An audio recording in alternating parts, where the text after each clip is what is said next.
জয় শ্রীকৃষ্ণ বন্ধুরা, আমার ইউটিউব চ্যানেলে তোমাদের সকলকে স্বাগত জানাই। আমি গিয়েছিলাম এপ্রিল 11 তারিখ 25-এ বারাণসী।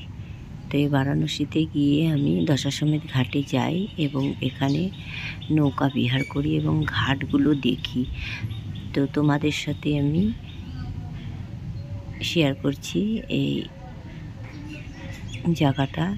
তো এই ঘাটগুলো, এখানে 84টা ঘাট আছে, তবে 84টি ঘাট দেখায়নি এবং দেখায়ও না ওরা। তো যে কটা ঘাট ওরা বড় বড় সেসব ঘাটগুলো দেখায় এবং আমাদের বুঝিয়েও দিচ্ছে ঘাটগুলো। তো শেষ প্রত্যেকটা ঘাটের নাম লেখা আছে। অনেকে এখানে নেপালে রাজা করে দিয়েছে সেই ঘাট, তারপরে এক একজন রাজা করে দিয়েছে তাদের ঘাটগুলো আছে। সেই ঘাটগুলোর নাম তাদের নামেই সেই ঘাটগুলো হয়েছে।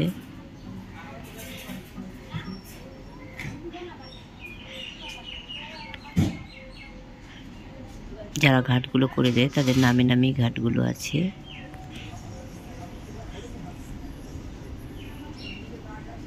এখানে কামেশ্বরী মন্দিরও আছে, হনুমান মন্দিরও আছে। তো এই মন্দিরগুলো কিন্তু এদিকটা পেছন পাশ, সামনে রাস্তা, রোডের পাশ দিয়ে কিন্তু রাস্তা আছে মন্দিরগুলোতে যাওয়ার। এখানে ধোপি ঘাটও আছে, যেখানে ধোপা সবাই কাপড় কাচে। বিশাল বড় ধোপি ঘাট।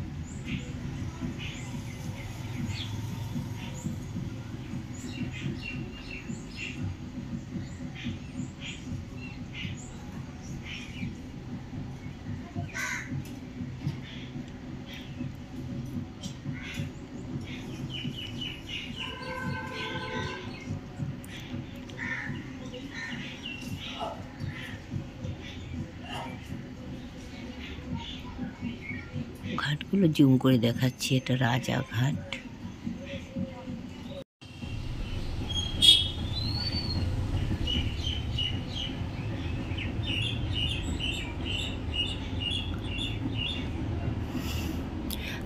আমাদের বুঝিয়ে দিচ্ছিল, যে বলছিল কিন্তু নৌকোর এত মেশিনের আওয়াজ শব্দ ছিল, যার জন্য ওনার কথা ভালোভাবে বোঝা যাচ্ছিল না।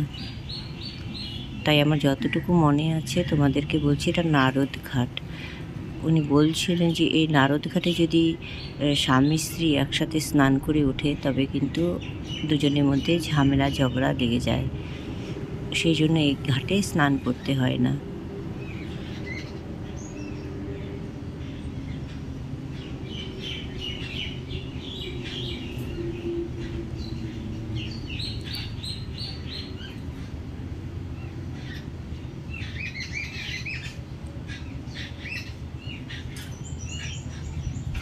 এটাও একটা মন্দির। এখানে ভুল করলে কেউ এসে ক্ষমা চায়।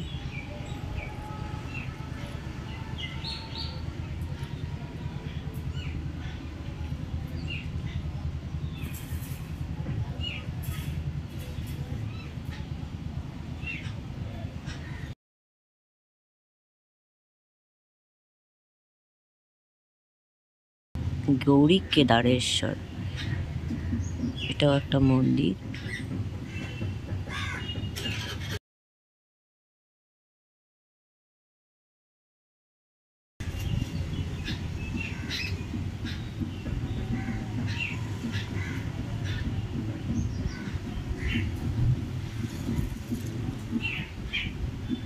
শিব আর গৌরীর ছবি।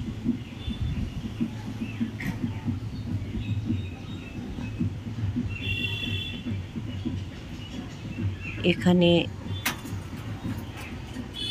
এটা হচ্ছে তোমাদের দেখাই। এখানে বলছিল যারা কাশিতে আছে পণ্ডিত হওয়ার জন্য বা পণ্ডিতি অর্জন করতে যারা শিক্ষা গ্রহণ করে, তারা এখানে থাকে এবং এখানে তারা শিক্ষা গ্রহণ করে।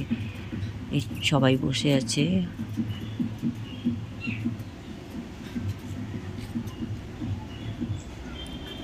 এটা হচ্ছে রাজা হরিশ্চন্দ্র ঘাট। শুনেছি বা অনেকেই জানি যে রাজা হরিশ্চন্দ্র ডোমের কাজ করতো কাশিতে। তখন এই জায়গাটায়, এই শ্মশানটায় কিন্তু ডোমের কাজ করতো রাজা হরিশ্চন্দ্র। যার স্ত্রীর কাছে টাকা পয়সা ছিল না, তার বাচ্চাকে যে ডোমের যে টাকাটা সেটা দিয়ে যে কৃতকার্য করবে এখানটায়, তো এইটাই সেই হরিশ্চন্দ্র ঘাট।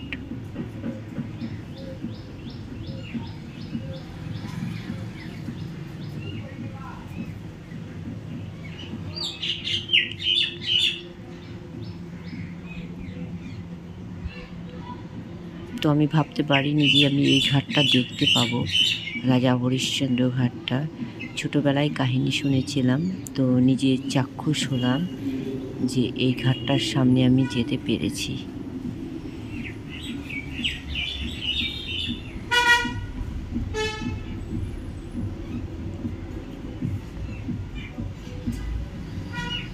এটা হনুমান মন্দির।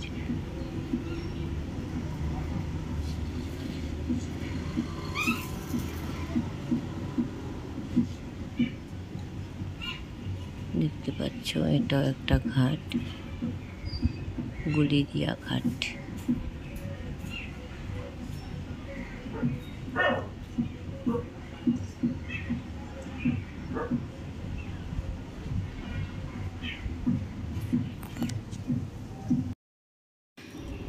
আর এই যে এটা দেখতে পাচ্ছ, এটা হচ্ছে নাগা সাধুদের থাকার।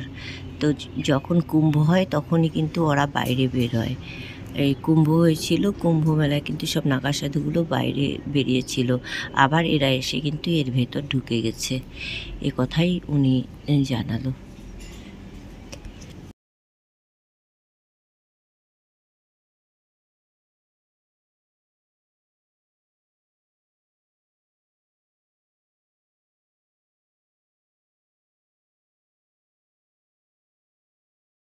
কাশীর রাজা শের সিংহের নামে এই ঘাটটা হয়েছে। এই ঘাটটার নাম শের সিং ঘাট।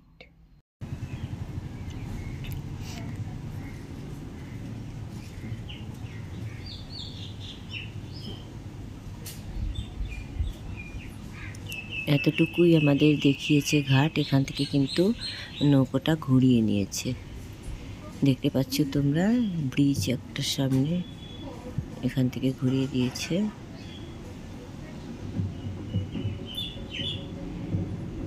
এবার কিন্তু আমাদের দেখাবে মণিকর্ণিকা ঘাট।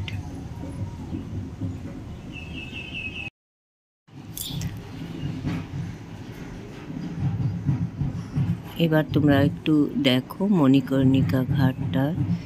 এখানে কিন্তু শীত, বর্ষা, গ্রীষ্ম সব সময় কিন্তু এখানে এভাবে দাহ হতেই থাকে।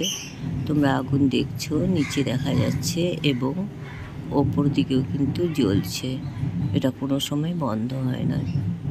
তো এটাতেও কথিত কাহিনী আছে। আর আমরা চলে আসছি লঞ্চে, ওদেরই যাদের বোট করে আমরা ঘুরেছি তাদেরই এই লঞ্চটা। এই লঞ্চের উপর থেকে আমরা আরতিটা দেখব। এই ঘাটে যে আরতি হয় সেই আরতি দেখতে পাচ্ছি। এখানে সন্ধে হয়ে গেছে, আমরা ঘুরতে ঘুরতে আরতি করছে, খুব সুন্দর আরতি হচ্ছে। আমরা এখানে বসে লঞ্চের উপরে বসে আরতিটা উপভোগ করি এবং ভগবানের নাম নিই। মোবাইলে বেশি দিন রাখা যাবে না, কোন সময় ডিলিট হয়ে যাবে, যার জন্য আমি এটা শেয়ার করে দিলাম ইউটিউবে, যাতে স্মৃতির পাতায় থাকে। তো তোমরা যারা দেখতে চাও ভিডিওটা দেখবে। আমার চ্যানেলে আমি ভিডিওটা গচ্ছিত রাখলাম।